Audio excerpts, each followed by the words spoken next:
Hello ladies and gents. I wanted to make a quick video today about Starfield and all of the new information that we've had over the last few days. Now there's been a bunch of stuff, but I did want to first off talk about the trailer which came out a few days ago, which did discuss the robot companion in more depth and kind of go into that a little bit.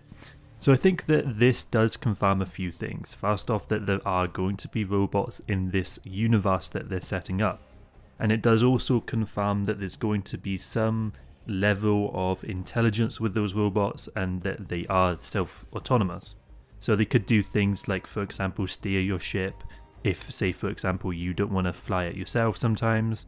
It could be things like, again, companions in this example. It could also be a separate faction.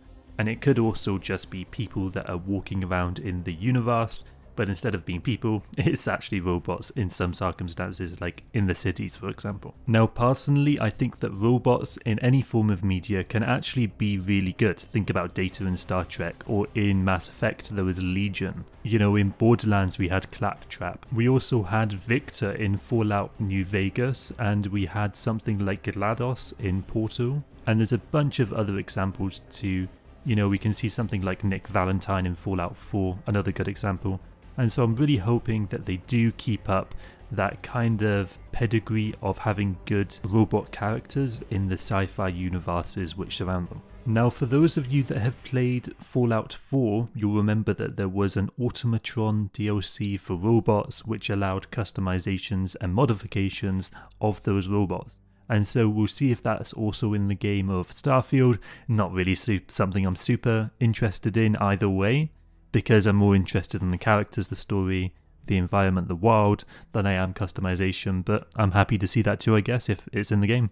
I do also know that in the past, Todd Howard has mentioned that being able to fit in, 10,000 different weapons and stuff isn't super RPG-like, and so maybe we could see something like, your companion, like this robot, has, for example, different carrying capacities.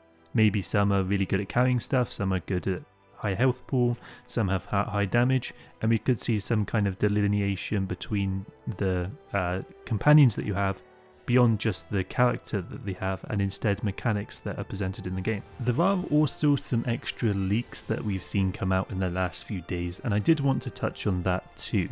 To me, leaks aren't that interesting unless it shows actual gameplay.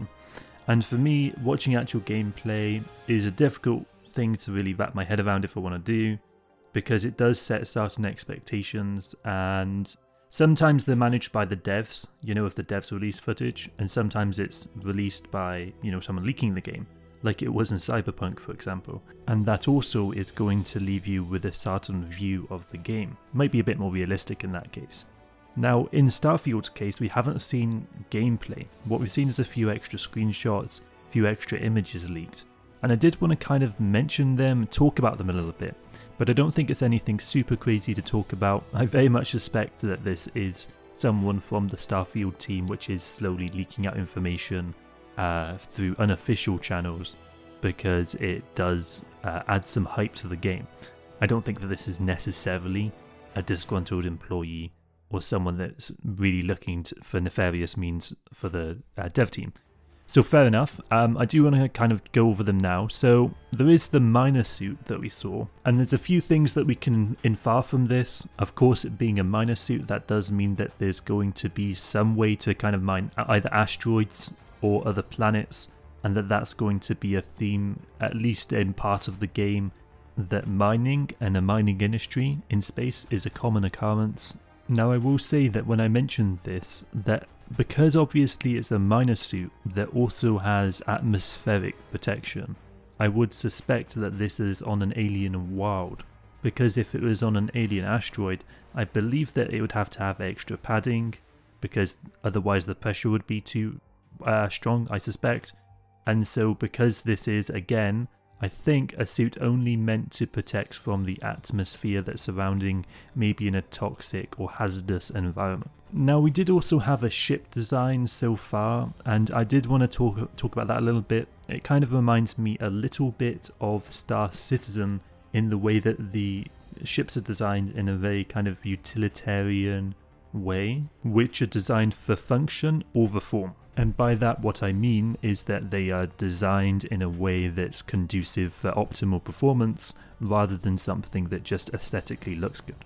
And now I was also looking at a Reddit thread about this, and some people were mentioning that they can't wait to see what customization mechanics are coming into the game for ships. I did also see some people complain that again the ships don't look aesthetic enough. They don't look, for example, like if you think about Halo and those ships, they look a lot more sleek. Whereas what the Starfield devs have said that they're going for in terms of aesthetic is specifically something like the NASA ships, in the form of a very functional ship in terms of design rather than something that just looks nice. And personally I'm pretty happy about that, although I would also like to see some more expensive endgame ships that you can get that also do look nice and kind of make you feel a little bit more baller. Or perhaps, you know, the Megacorps or the really rich faction or rich characters in the game do have access to those ships and maybe you don't.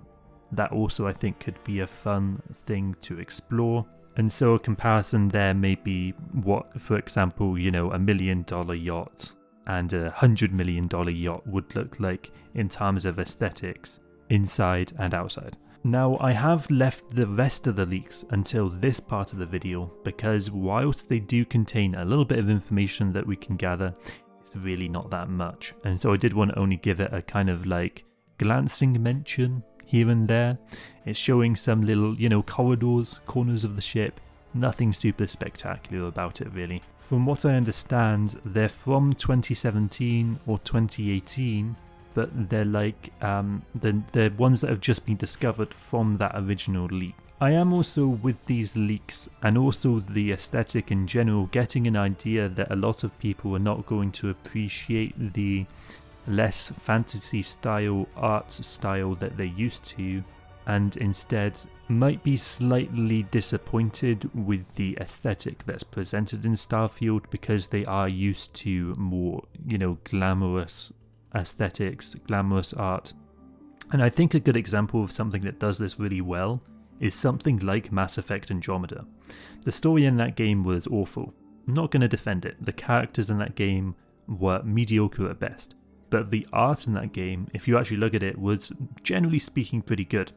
I didn't like the alien stuff that much, the new alien art, but I did think in general the environments were really good. And I hope that Starfield does deliver something very similar when you go and visit other worlds, and maybe that can make up for the kind of lifeless and kind of like dry atmosphere that you find yourself in inside of these ships in their current design state.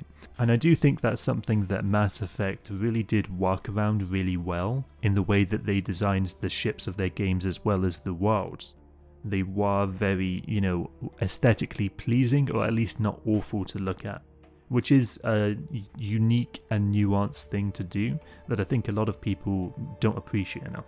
We did also see in the trailer 3 pictures which mentioned a snow mountain, a desert and a tropical environment, and we do likely think that these are going to be the 3 environments that you're going to have in game, along with perhaps 5 or 4 more. Now I did want to quickly sneak in here the fact that Starfield has a underwater kind of environment and talk about what that could potentially mean for the game. If you think about something like Subnautica, which has a really good underwater environment, and in fact that's most of the game, we can kind of see where the devs could go with this if they wanted to, and if they did put enough time into it. Although because it is only one of the worlds, I suspect it won't be that fleshed out, although I would like to see something similar to it, although I doubt it would happen. Maybe we could visit underwater of Neon, which is that sea world, in a DLC. The one thing that I really do hope that this game does have, and I have mentioned it a lot of times in the past, is that I really want to see a rich world with lore and things to go explore, and different factions and characters interacting, and that kind of feel that you get similarly with Oblivion and with Morrowind, but you also see in sci-fi series like Star Trek. I really want them to do this. I hope they do it, and they don't just go down the route of the world's ending, or there's some massive threat, and instead we do get to explore the nuances and smaller stories that have significance to us as people that are viewing the story but may not have global significance. So for example, a murder mystery would be a great example of a story that can be done correctly in a sci-fi universe that doesn't necessarily have to, again, be the world's ending as the backdrop for the entire game. Now, I would like to hear everyone else's thoughts, feelings on this. I do try to read all comments, believe it or not, although I may not reply to all of them. If you're not already as well, appreciate it if you do subscribe. It helps the channel a bunch. Like, subscribing helps a lot. And liking the video would help too. Have a great day, and until next time, I'm out. GG. Bye-bye.